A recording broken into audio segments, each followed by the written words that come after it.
Kung akala mo okay lang ang isang tao dahil palagi siyang nakangiti, makinig ka muna dito. Hindi lahat ng pagod nakikita. May pagod na hindi mo makikita sa mukha kasi sanay na siyang ngumiti kahit mabigat na. May pagod na hindi mo maririnig kasi tahimik lang siyang lumalaban. Sa umaga, normal siya. Sa gabi, doon lang siya napapagod umiyak.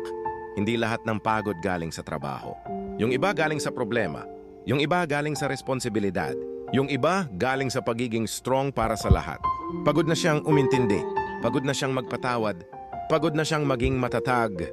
Pero tuloy pa rin. Kasi may umaasa sa kanya. Kung may nakikinig man nito ngayon at pakiramdam mo pagod ka na, pero hindi ka pwedeng tumigil, gusto kong malaman mo, valid yung nararamdaman mo. Hindi ka mahina dahil napapagod ka. Tao ka lang. At kahit hindi makita ng mundo ang pagod mo, nakikita ng Diyos ang bawat laban mo. Kaya huminga ka muna, pahinga kahit saglit. At kapag kaya na ulit, bumangon ka, dahan-dahan. Hindi ka nag-iisa sa laban na to.